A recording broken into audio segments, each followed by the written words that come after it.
Sa panahon ng pandemya at kalamidad, tayo ay kumapit pa rin sa isa't isa. At buong tiwala ninyong ipinakita ang inyong suporta sa serbisyo at paglilingkod namin sa paghahatid ng tamang balita at impormasyon, tulong na galing sa aming puso. Kaya naman, sa latest survey ng Kantar at Nielsen, nangunguna ang mga himpilan ng RMN sa buong bansa. Number 1 sa Luzon, Number 1 sa Visayas, at Number 1 sa Mindanao. Radyo ng buong Pilipinas. Buong karangalan ng mga radyoman ng RMN Networks ang maglilingkod sa inyo. Maraming salamat, RMN. Number 1, Number 1. Wala nang iba. Radyo mo nationwide.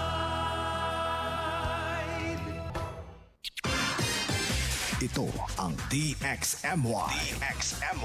The Music and News FM station of RMN. Sa Cotabato. 90.9. DXMY.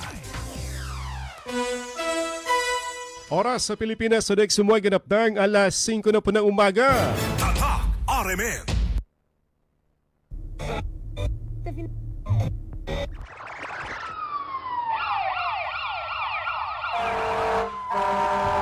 Kaganapan sa magdamag, inyo nang malalaman mula sa RMN News Center. Ito ang unang radyo, unang balita. Kinalap mula sa iba't ibang panig ng lungsod at bansa. Detalyado, walang itinatago.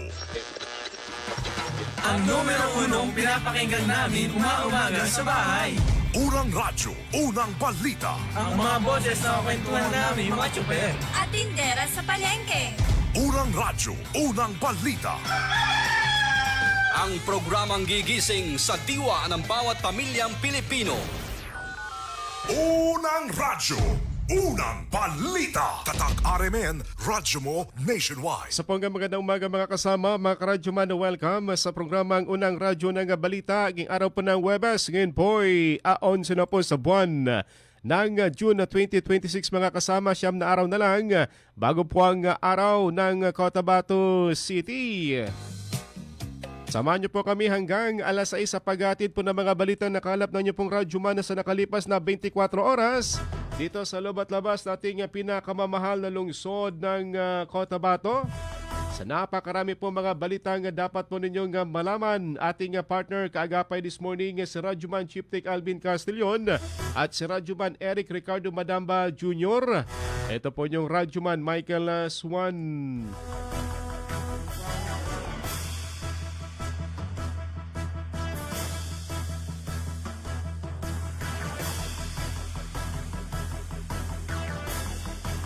Unang-una sa lahat, headlines.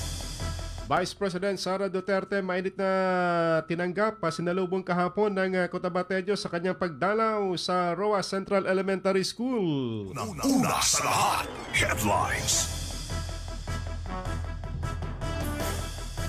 Death toll sa nangyaring lindol sa Mindanao umabot na sa 45 samantalang missing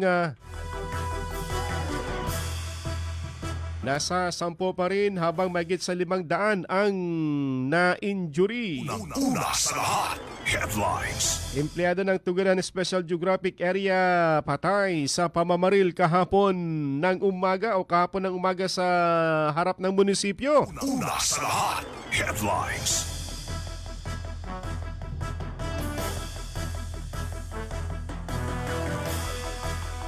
Halos 2,000 mga aftershocks naranasan o naramdaman dito sa Cotabato, Sarangani area. Unang-una sa lahat, headlines. Protwal patuloy sa operasyon ng kasunod ng malakas na lindol sa Jansan. Una sa lahat, headlines. Pangulong Ferdinand Marcos Jr. dumalaw kahapon sa General Santos City na bahagi po ng AIX. Una sa lahat, headlines. Vice President Sara Duterte dumalaw din sa mga naulila ng mga nasawi sa lindol dyan sa bahagi po ng Jansan. Una sa lahat, headlines. Senator Bongo bumisita rin sa Malapatan at Glan at nagpahatid po ng paunang tulong. Una sa lahat, headlines. Labing isang LTG sumuko sa Maguindanao del Sur PNP. Una sa lahat, headlines. Polis na biktima ng pamamaril sa Dato Saudi dinalaw kahapon sa paggamutan ni Mayor Dato Basir Banjuoto. Nagbigay po ng tulong pinansyal at magbibigay ng ayuda sa makapagturo sa mga responsable sa pananambang. Una sa lahat, headlines. Pangsamoro Attorney General hahawak din ng mas mataas na tungkulin sa MBHTE. Una sa lahat, headlines. High-profile na kaso sa Cotabato ibinasura ng RTC sa ikatlong pagdinig. Una sa lahat, headlines. Buluan LGU, hinimok ang publiko na maging alerto dahil sa mga lindol. Una sa lahat, headlines. Balitang national, hearing ng Blue Ribbon sa pangunan ni Senador Pia Cayetano. Regarding sa flood control, di pa natukoy kung matutuloy ngayong araw. Unang-una sa lahat, headlines.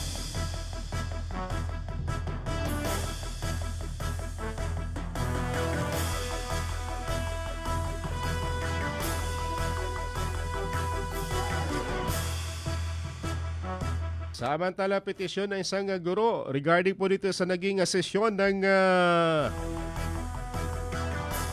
12 di senador na sinasabing kine-question ng quorum ibinasura ng Supreme Court kahapon. Unang-una sa lahat, headlines. Balita naman na sa ibayong dagat, Islamic Revolutionary Guard ng Iran tinarget ang US Fifth Fleet sa Bahrain bilang ganti ng Amerika sa isinagawang strike. Radyo, radyo, radyo! Kinig na ng radyo! Kinig na ng radyo! Para una ka, eto na. Lahat ng kailangan mong malamang balita, Impormasyon, reaksyon, aksyon, umaumaga. nakakarga na sa Unang radyo, unang balita. Sa bago at umarangkadang programa para sa mga naghahabol ng oras. Umaumaga, bago ka lumarga, mga kaganapan ay alam mo na. Unang radyo, unang balita. Dito lamang yan sa DXMY RMN Cotabato. Unang radyo, unang balita. Isa na namang produktong Tatak RMN. Radyo mo. Nationwide.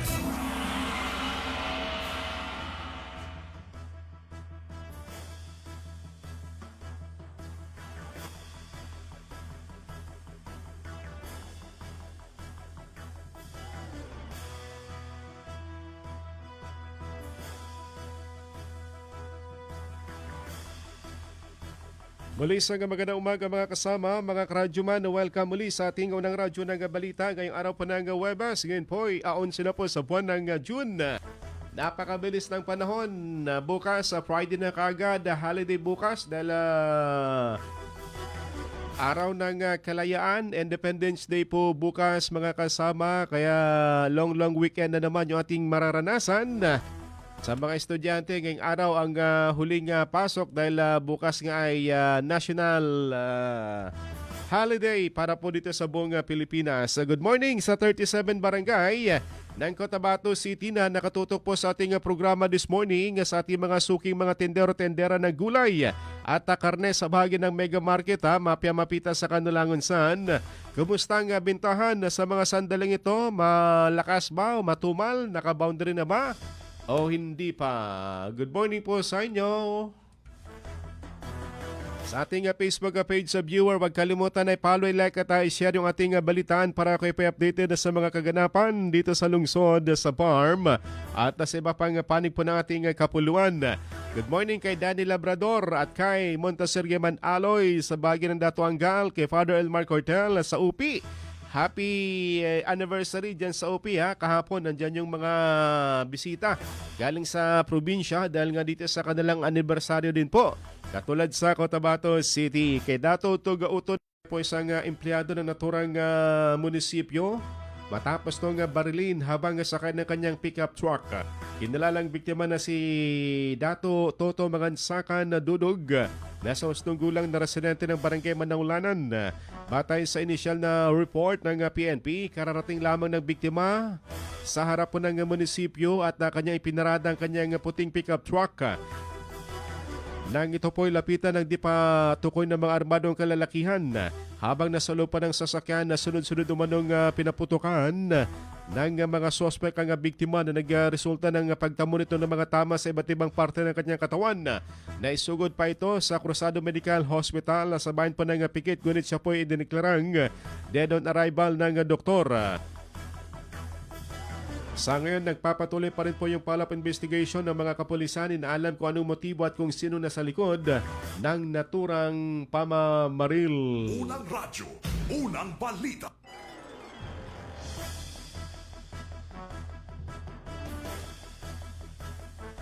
Sa iba pang balita mga kasama, 11 dating miyembro ng local terrorist group ang formal na sumuko at nagbigay ng kanilang armas at pampasabog sa isinagawang peace ceremony ng Maguindanao del Sur PNP kahapon June 10 sa Campa Dato Aquilan sa Sharif Agwak. Pinangunahan ni Provincial Director Police Colonel Michael John Mangais ang naturang programa kasama iba't ibang mga ahensya ng pamahalaan at ng lokal na pamahalaan. Kabilang sa mga isinukong mga sumuko ang 5 miyembro ng BIFF mula sa Carialan at Bongos Faction, 6 na miyembro sa ilalim ni Commander Saga Animbang.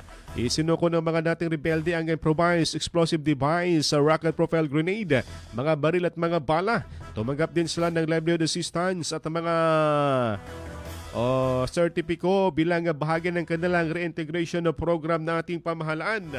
Ayon pa kay Colonel Mangais, ang akbang nito ay patunay ng matagumpay na pagtutulungan ng mga ahensya ng pamahalaan at ng patuloy na pagsusulong ng kapayapaan at seguridad dito sa Maguindanao del Sur.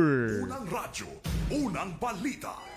Alas 5:13 na po ng umaga mga kasama, kahapon sa Cotabato City, mainit na tinanggap ng mga Cotabateño si Vice President Inday Sara Duterte sa kanyang pagbisita sa Rojas Central Elementary School na matatagpuan dito sa bahagi po ng RH12, Barangay RH12 sa Cotabato City, kung saan na siya po'y mainit na tinanggap, sinalubong ng mga guro at ng mga estudyante ng naturang paaralan sa kanyang pagbisita bilang bahagi ng pagbubukas ng klase ngayong school year 2026 at 2027.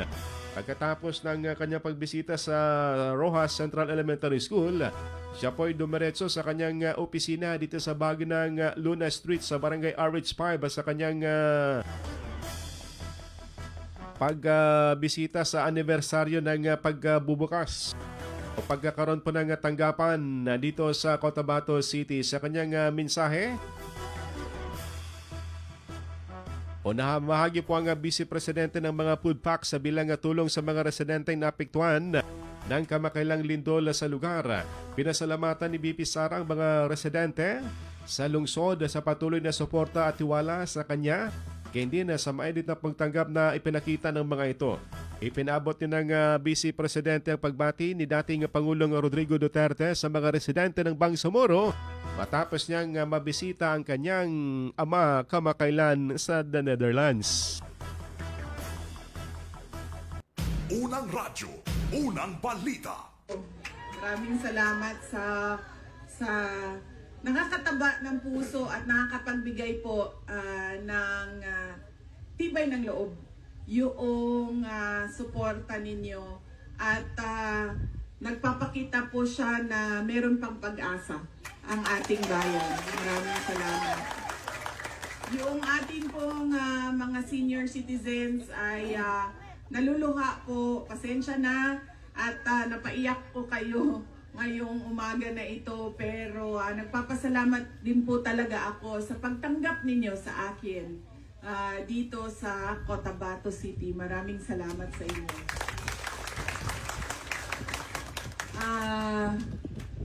Siyempre magpasalamat din tayo, hindi tayo kinuha ni Lord noong lindol nung nakaraang araw. Malakas ba yung lindol sa inyo dito? No? Sa amin sa Davao din, napakalakas nung lindol. Halos pareho siya nung lindol nung last year. October nung nakaraang taon. Kung maalala ninyo yung malakas na lindol nung buwan ng October nung nakaraang taon. At syempre, hindi pa rin ako natuto. Ang nangyari sa akin, ganun pa rin kung ano yung nangyari sa akin nung October 2025, ganun din ang nangyari sa akin ngayong June 2026 na lindol. Ganun pa rin. Maaga kasi siya, di ba? Mga 7:50? Mga 7:50 siya. So tulog pa yung anak ko dahil wala pang pasok, wala pang eskwela. Tulog pa yung anak ko at nandun ako sa tabi niya. Tapos nagsimula na yung lindol. Sabi ko sa sarili ko, wala nang kasing lakas pa nung lindol nung nakaraan. And lightning doesn't strike the same place twice. Sabi ko, imposibleng malaking lindol ito. Tapos, dahan-dahan na siyang lumalakas. Na, sinabi ko na hinihila ko na ang anak ko, hindi ko siya mahila kasi tulog na tulog siya. At syempre, wala siyang kaalaman sa kung ano ang lindol. Unang radyo, unang balita. Samantala, umakyat na sa 45 ang bilang ng mga nasuwi sa lindol na tumama nung Lunes na umaga dito sa bahagi po ng Sarangani Bay at sa General Santos City. Ayon pa sa OCD, nasa 45 ang nasawi, samantalang 17 ang missing. Umabot naman na sa 630 ang mga nasugatan. Maraming areas pa ang patuloy na binabalidate nila, lalo na sa kabundukang bahagi po ng Glan at sa area po ng Jose Abad Santos sa Davao Occidental, na marami pong mga bahayang gumuho at natabunan matapos ngang magkabitak-bitak ang mga bundok sa naturang lugar. Sa ngayon, nagpapatuloy ang operasyon ng OCD, katuwang ang iba pang mga ahensya ng pamahalaan, sama-sama sa kanila pong pagbibigay ng tulong at assessment retrieval sa mga missing. Kahapon, dumalaw din ang Pangulo, si Ferdinand Marcos Jr. sa Jensan para magbigay ng tulong ng AX program na 5,000 sa inisyal na 5,000 katao sa Jensan. Unang radyo, unang balita.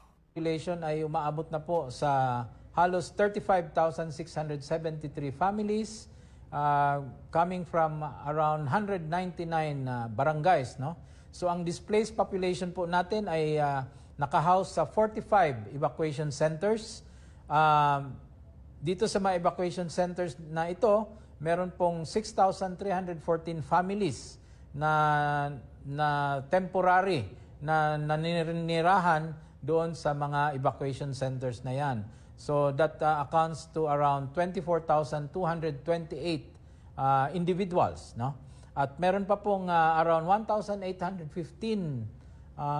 families na nasa labas ng mga evacuation centers. So in terms of casualty naman, meron po tayong 45 reported dead casualties, 630 injured at 17 na missing, no? Karamihan pa rin dyan ay sa General Santos, sa Davao Occidental and Sarangani. In terms of lifelines naman, 29 roads ay apektado and 11 bridges and 1 seaport and 1 airport. But again, these are all temporary or tentative numbers, no? At ongoing pa po ang pagsasagawa ng ating rapid damage and needs assessment. In terms of damage to infrastructure, nakakuha na tayo ng around 562.8 million worth of damages to infrastructure covering regions 11 and 12. Unang radyo, unang balita. Tambalang matinis sa mga balitang maiinit sa unang radyo, unang balita. Oras natin ganap na ang alas 5:20 na po ng umaga. Tatak RMN. At na pong tunguin mga kasama, report natin mga kasamang Radyoman na kumala po ng balita. Ating unang dakwan na sa radyoman.webs dahil isang tupada sa lungsod. Sinalakay ng mga kapulisan, mga sabongero, nagsipagpulasan, nagsipagtakbuhan Sa detalye si Rajuman Datwebs Abang. Ronda Presinto.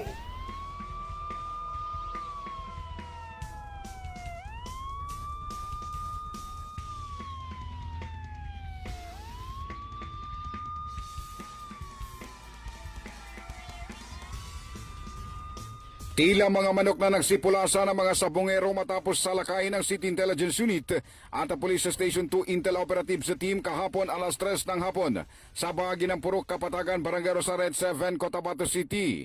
Sa ulat mula kay Police Station 2 Commander Police Major Tugaya Alfonso, dalawa ang naresto na kininalang sina alias Riman, 30 anyos taga-Tanghal Subdivision sa Mother Barangay Bagwa at alias Ray, 56 anyos residente naman sa Datu Liwa, Candao Street, Rosaret 3 nitong lungsod.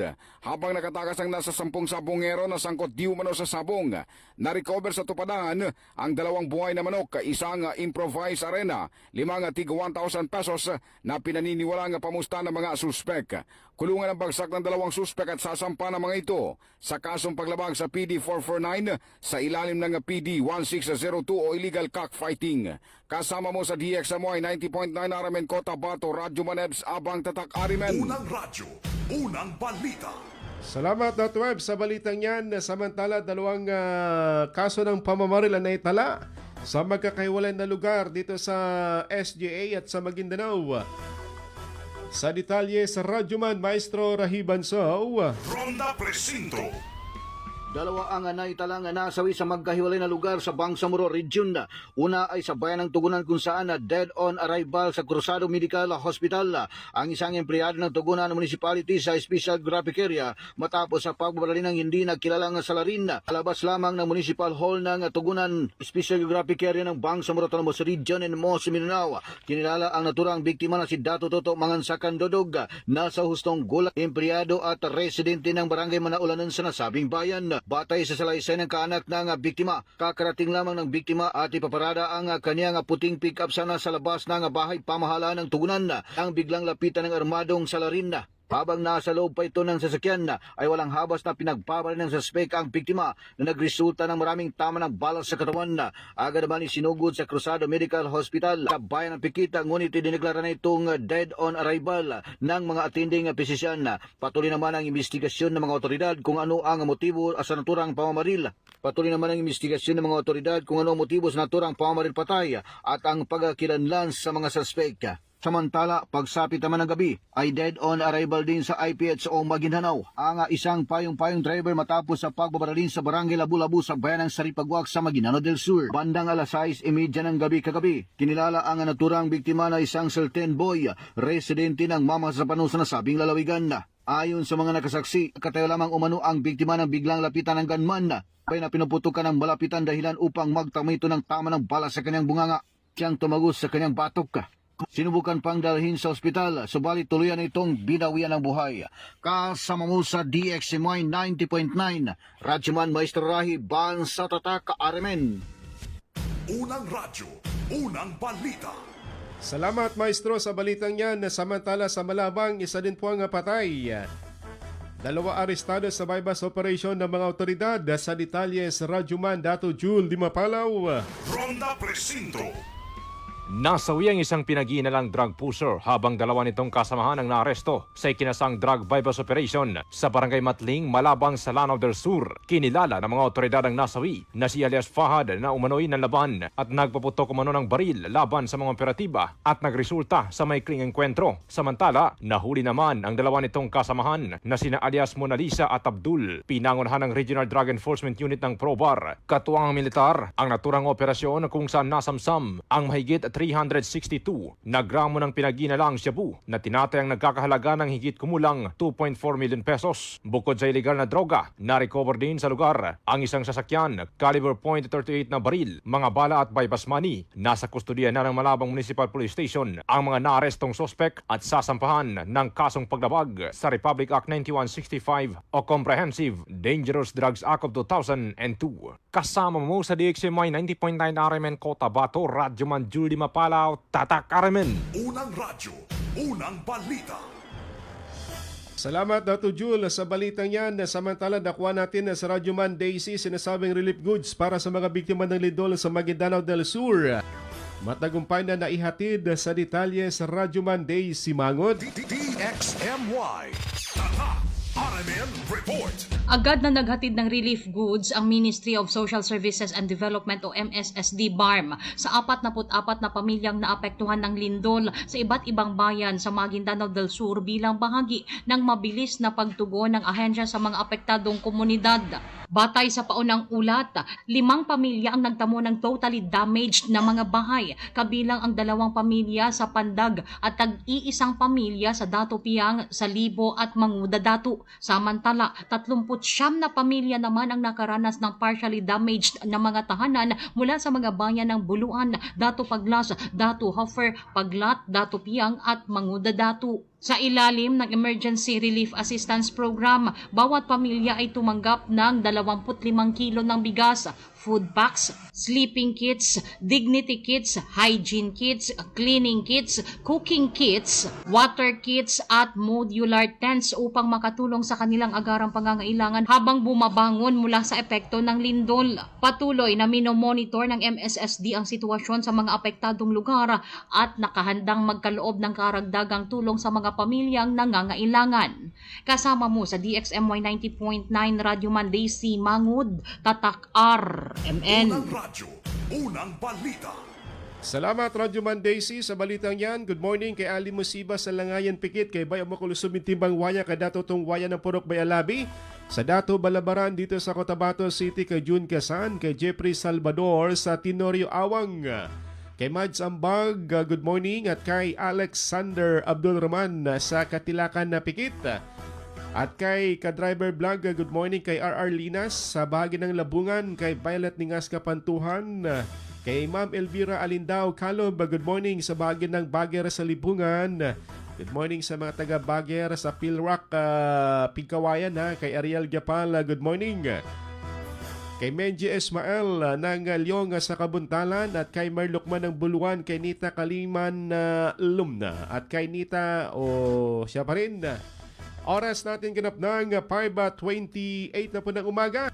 Oras na para tayo po humigop ng masarap na Muscleman Strong Coffee para may lakas tayo sa buong maghapon. Mga unang balitang kailangan mong malaman. Mga isyung huhulma sa inyong kaisipan. Unang radyo, unang balita. Unang radyo, unang balita. This time check is brought to you by Tang. Himo ang ganado ang pagkaon with Tang.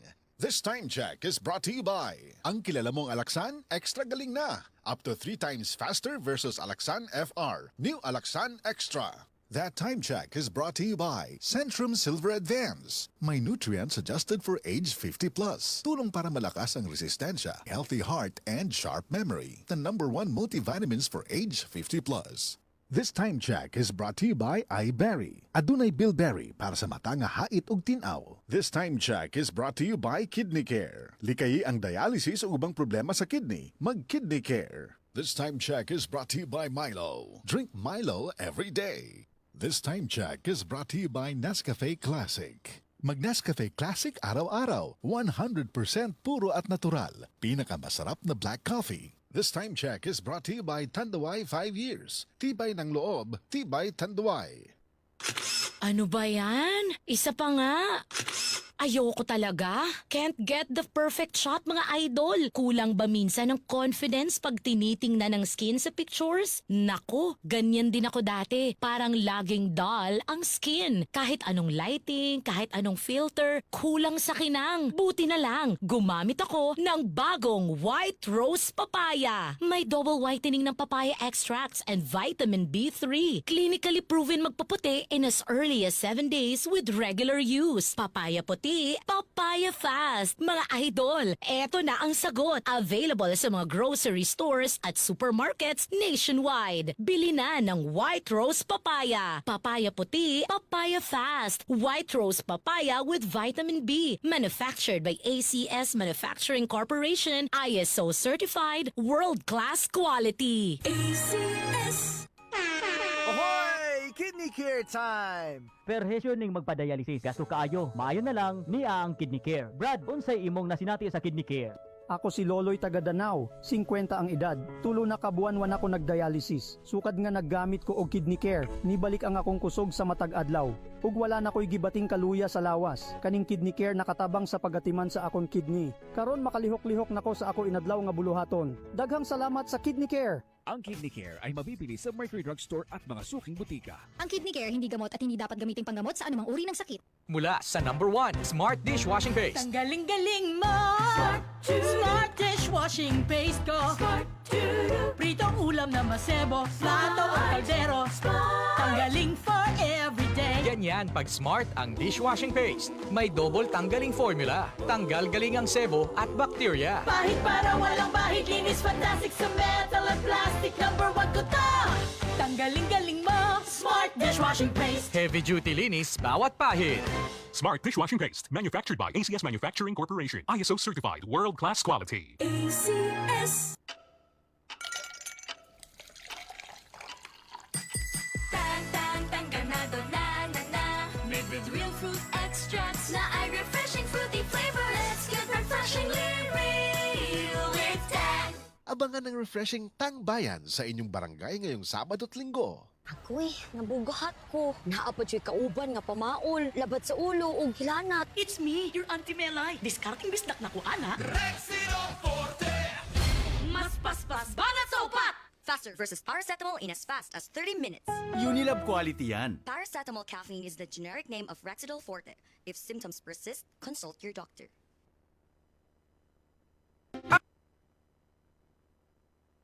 Magkaiba man tayo ng karanasan, pareho naman ang gusto natin bilang Bangsamoro. Kapayapaan! Trabaho at oportunidad. Mas magandang kinabukasan! Kapag magsama-sama ang iba't ibang boses, mas lumalawak ang pag-unawa at pagtutulungan. Kaya ang Bangsamoro Federalist Party ay binubuo ng mga dating revolusyonaryo, mga lingkod bayan at ng iba't ibang sektor ng lipunan. Dahil sa pag-angat ng Bangsamoro, dapat lahat kasali. Bangsamoro Federalist Party. BFP. For Bangsamoro. Para sa Bangsamoro.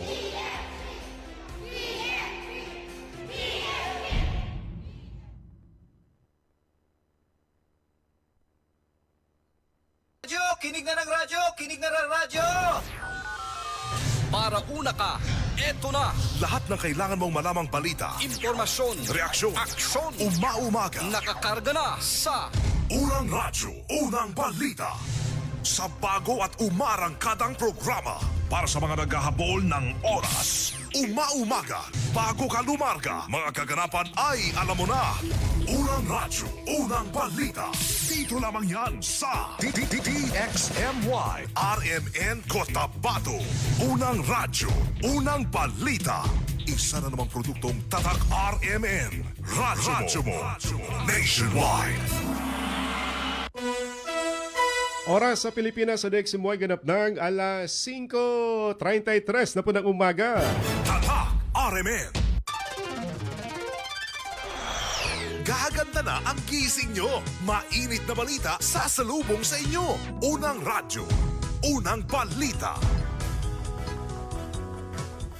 Tuloy sa paghatid po ng mga balitang nakalap ninyo pong Radyo Man ngayong araw po ng Huwebes. Ngayon po ay aonse na po sa buwan po ng June, mga kasama, bispera sa araw po ng Kalayaan bukas sa Friday. Good morning kay Simbay Adam ng Tacorong City, kay Kuya Press Sultan Banjo Mampon. Good morning sa Sultan Kudarateños. Salam daw. At kay Bay Janine Abbas Tayaan na Namla sa Pagalungan. Good morning po sa inyo, sa Team Talipapa, kay Ate Jane, Kuya June Amis. Good morning kay Sarge Wanday at kay Kuya Rigor, kay Ma'am Margie Plando. Good morning dyan sa bagay ng RH2. Kay Ma'am Ruby Lantaya at kay Sir June Lantaya sa bagay ng Tapayan, Sultan Mastura. Good morning po sa inyong dalawa. Busy sa paghanda sa eskwela habang nagpe-prepare po ng pagkain at nakatutok sa DXMY ang kanila pong radyo. Good morning kay Ma'am by Mems Balaw sa RH11 at dito sa Awang. Kay Kuya Tata at kay Ate Diding, good morning po sa inyo. Diyan sa bagay ng Land Bank kay Sir Kadapi Uto, good morning.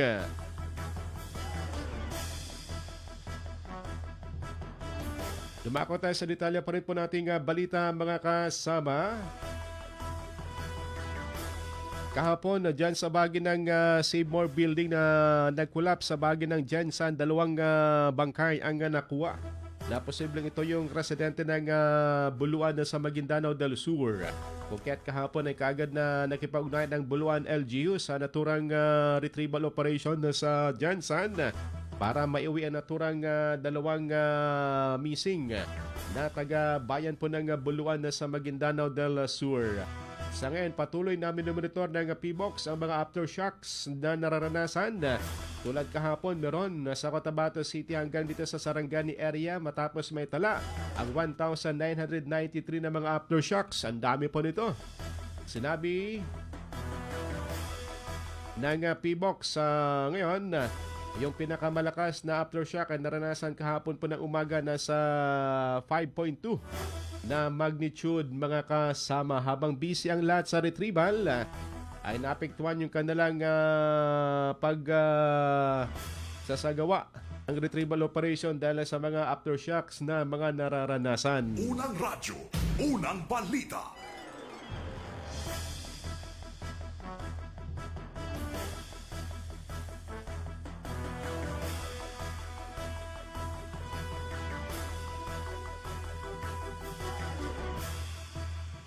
Samantala, nagkaloob naman ng pondo na umabot sa 2.5 billion pesos ang tanggapan ni MP Tumanda Antok sa Cotabato Regional Medical Center. Pananang sa ganon, ito po ay para sa mga kababayan nating kapuspalad na walang pong pambayad sa pagamutan. Ito po ay personal na tinanggap ni Doc Ismael Dimaren, ang siya pong Chief of Hospital ng CRMC.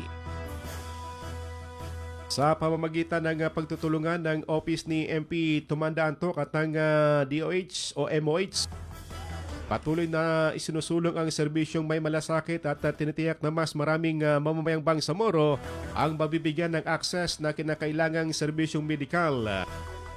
Sa mga nais na makaabil sa libreng o para makaabil ng libre sa mga bayarin, pwedeng pumunta sa tanggapan ni MP Tumanda Antok sa bahagi po ng Tamuntaka Mother para nang sa ganon mabigyan po ng autorisasyon sa naturang tulong medikal. Unang radyo, unang balita.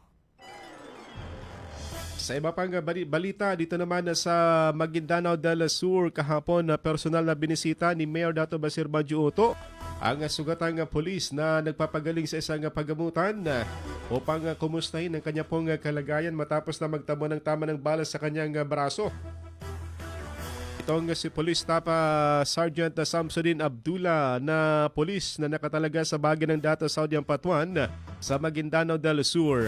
Nag-abot ang alkalde ng tulong pinansyal sa naturang pulis at nangako na magbibigay po ng reward dito sa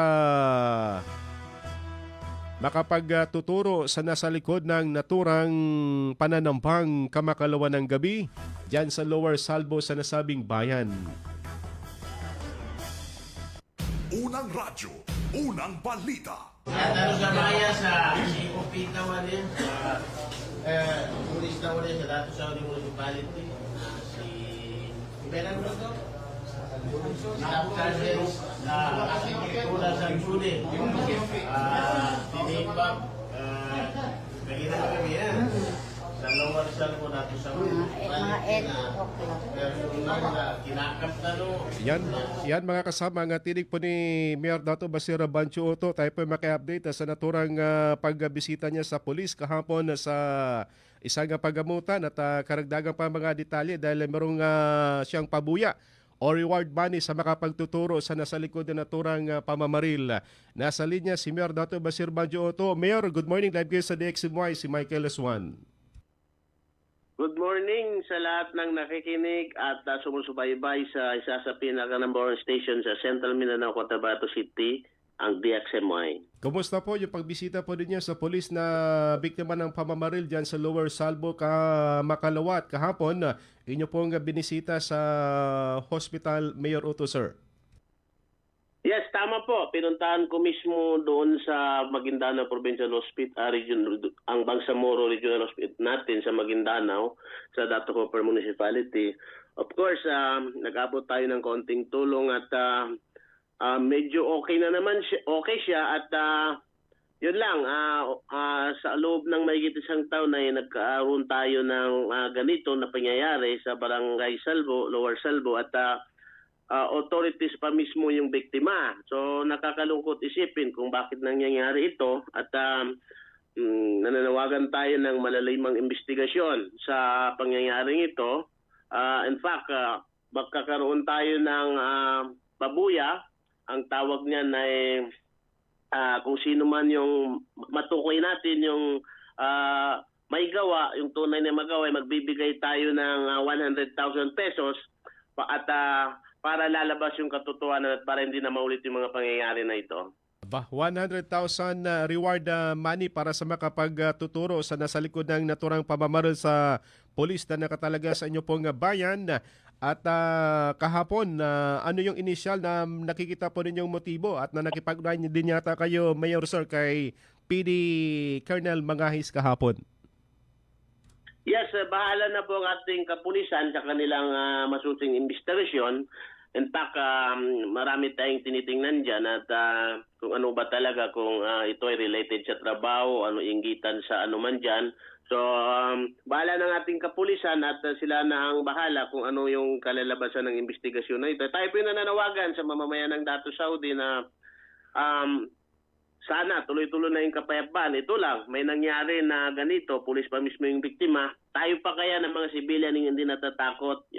Kasi pulis binanata ng, sabi nga nila, yung mahabang baril, M16. So talagang sadya talaga na papatayin yung pulis natin sa Dato Saudi. Kaya nga again, sa lahat ng may nalalaman dyan, may mga impormasyon, at lumantad kayo dahil meron tayong reward money na 100,000 pesos para ituro yung may gawa at yung may sala. Yung insidente ba, Mayor, malapit ba ito sa National Highway o sa provincial road ng inyo pong bayan?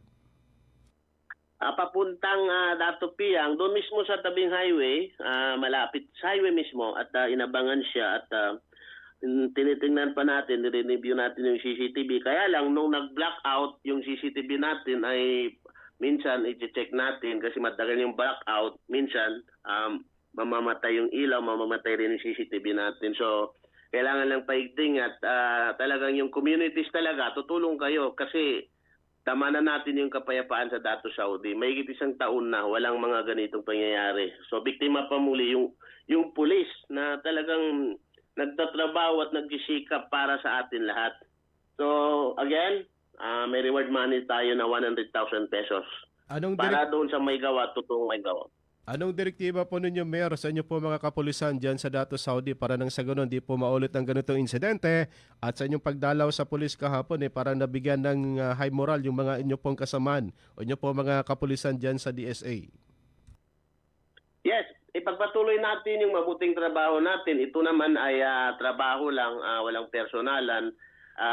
Andyan kayo, andyan tayo para gabayan yung ating mamamayan at tayo po yung nananawagan sa mga sibilyan na kung meron mang hindi ka nais-nais na gumagawa ng mga ganito, i-report ka agad sa ating mga kapulisan at kasundaluhan dahil para ma-action natin agad. Ang inyong mayor po ay tumututok para sa kapayapaan, para sa kaunlaran at higit sa lahat palakasin yung agama natin sa mamamayan ng sa Dato Saudi Municipality. So, andyan lang po tayo 24/7 para gabayan kayo at ipatupad yung napakagandang peace and order sa Dato Saudi Municipality.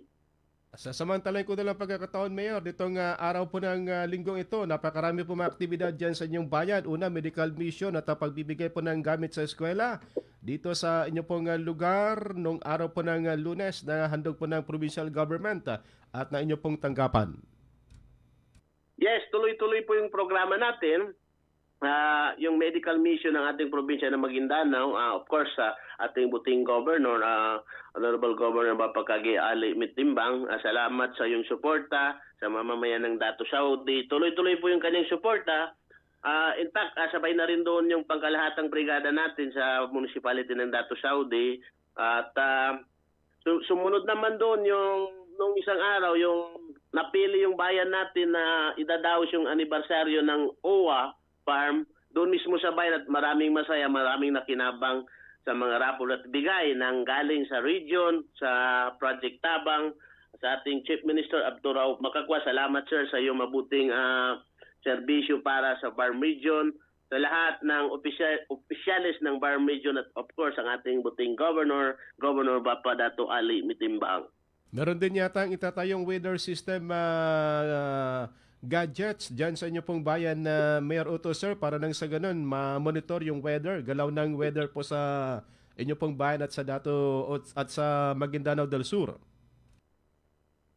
Oo, kahapon nga pumunta kami sa site at napili yung bayan natin, isa sa napili na lalagyan ng magmumonitor doon sa mga bagyo at init na darating. Alhamdulillah, kasi ang Dato Saudi ngayon ay kumbaga nakakaramdam ng biyaya galing sa Allah Subhanahu wa Ta'ala. Alhamdulillah, ipagpatuloy natin ito. Yun lang yung akin, umaapila ako at nananawagan sa mamamayan ng Dato Saudi na magtulungan tayo na i-report kung ano man yung hindi ka nice, ano man yung mapansin natin, para tuloy-tuloy na yung peace and order natin sa Dato Saudi. Andiyan na ng ating mga kasundaluan, andiyan ng ating mga kapulisan na talagang tinututukan nila yung peace and order 24/7. Kailangan lang natin yung partisipasyon para magbigay ng tamang impormasyon sa ating mga authorities.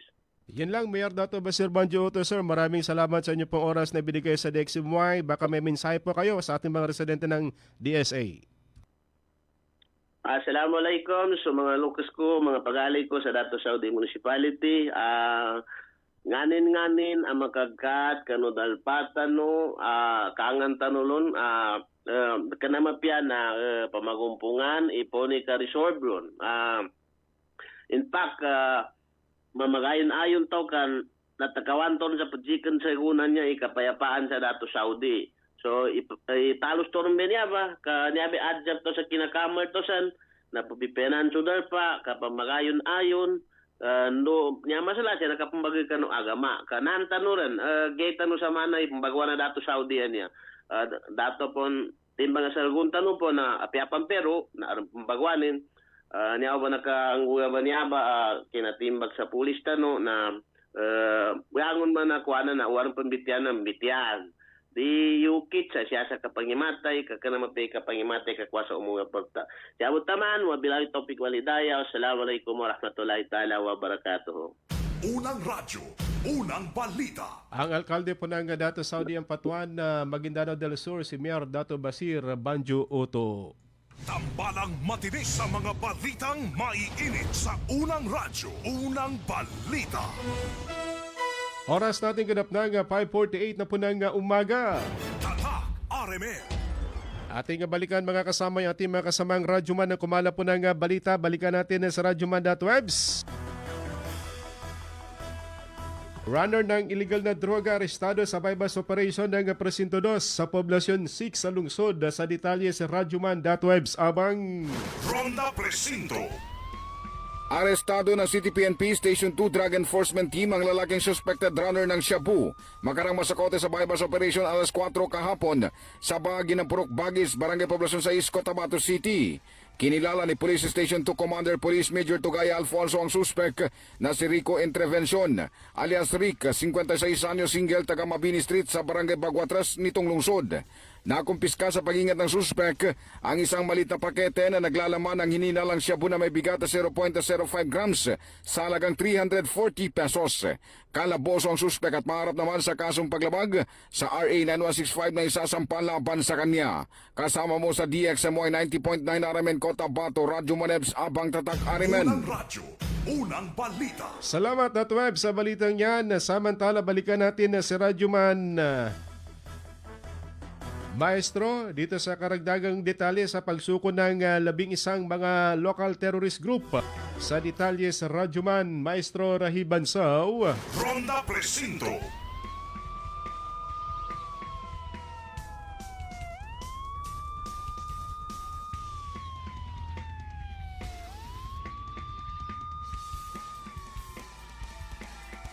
Labing isang dating miyembro ng Local Terrorist Group o LTGS ang formal na nga sumuko at nagbigay ng kanilang mga armas at pampasabog sa isinagawang peace ceremony sa Maguindanao del Sur Police Provincial Office sa Camp Dato Aquilan sa bayan ng Saripagua kahapon.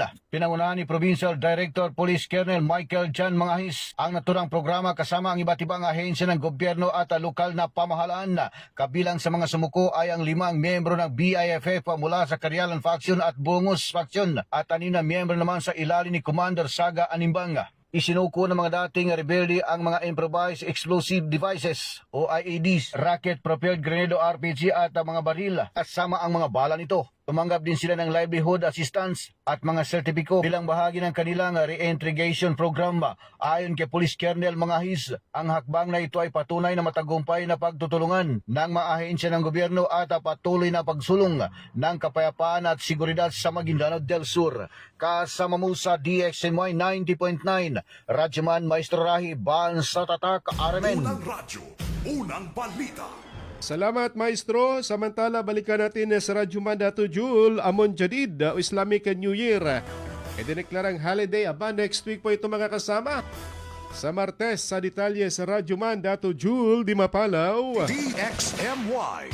Tatak. RMN Report. Ipinagdiriwang ng mga mananampalatayang Islam ang Amum Jadid o Islamic New Year ngayong Martes, June 16, 2026 kung saan pansamantalang ititigil ang trabaho at klase sa ilang lalawigan at mga lungsod na may malalaking populasyon ng Muslim malinsunod sa umiira na batas. Kabilang sa mga lugar na mag-oobserba ng holiday ang mga lalawigan ng Maguindanao del Norte, Maguindanao del Sur, Lanao del Sur, Basilan, Sulu, Tawi-Tawi, Sultan Kudarat, North Cotabato, Zamboanga del Norte, Zamboanga del Sur at Lanao del Norte. Sakop din ito ang mga lungsod ng Cotabato, Marawi, Iligan, Kidapawan, Tacorong, Pagadian at Zamboanga. Ang Amum Jadid ay hudyat ng pagsisimula ng panibagong taon sa 1448 Islamic calendar na papasok. Kasama mo sa DXMY 90.9 RMN Cotabato, Radyoman Julie Mapalaw, Tatak RMN. Unang radyo, unang balita. Salamat, Dato Jul. So next week yan, Tuesday.